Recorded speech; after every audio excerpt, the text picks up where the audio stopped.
Social মিডিয়ায় ভেসে বেড়াচ্ছে শেখ হাসিনার পদত্যাগপত্র, যা লেখা আছে, ছাত্র জনতার অভূতপূর্ব অভ্যুত্থানের মুখেই প্রধানমন্ত্রীর পদ থেকে পদত্যাগ করে দেশ ছেড়ে ভারতে পালিয়ে যান শেখ হাসিনা। তবে শেখ হাসিনার পদত্যাগ নিয়ে নানা মহলে গুঞ্জন ছিল। এরই মধ্যে প্রকাশ্যে এলো তার সই করা সেই পদত্যাগপত্রটি। প্রেসিডেন্ট বরাবর 5 আগস্ট এই পদত্যাগটি দেন শেখ হাসিনা। পদত্যাগপত্রে শেখ হাসিনা লেখেন, আমি গভীর দুঃখের সঙ্গে জানাতে চাই যে সাম্প্রতিক বিক্ষোভ ও সংঘর্ষের প্রেক্ষিতে যেখানে 300 জনেরও বেশি মানুষ প্রাণ হারিয়েছে এবং আর কোনো প্রাণহানি এড়ানোর জন্য আমি পদত্যাগের সিদ্ধান্ত নিয়েছি। আমি বাংলাদেশের প্রধানমন্ত্রী পদ থেকে পদত্যাগ করছি। তিনি আরও লেখেন, এই ঘটনাগুলোতে আমি সম্পূর্ণ দায়িত্ব স্বীকার করছি এবং এদেশের জনগণের নিরাপত্তা ও কল্যাণের প্রতি আমার অঙ্গীকার সবসময় অটুট থাকবে। পদত্যাগপত্রে শেখ হাসিনা লেখেন, গত 15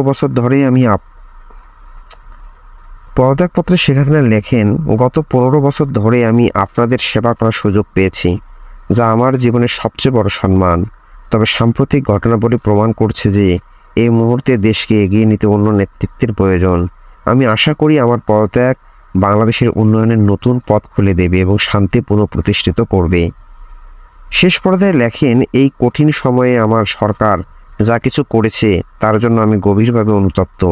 আমি সব বাধ্যবাধকতা মেনে নিচ্ছি এবং এই সিদ্ধান্ত বাংলাদেশের বৃহত্তর স্বার্থে নিয়েছি।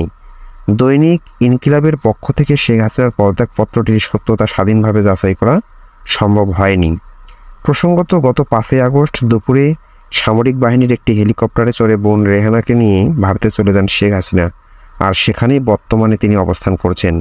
সম্প্রতি একটি ফাঁস বা ফোনালাপে তাকে বলতে শোনা যায় তিনি পদত্যাগ করেননি, তিনি এখনও বাংলাদেশের নির্বাচিত প্রধানমন্ত্রী। আমি তো পদত্যাগ করি। আমাদের কনস্টিটিউশনের আর্টিকেল 57 অনুযায়ী যেভাবে পদত্যাগ করতে হয়, আমার কিন্তু সেভাবে পদত্যাগ করা হয়নি। এরই মধ্যে প্রকাশ্যে এলো তার সেই পদত্যাগপত্রটি।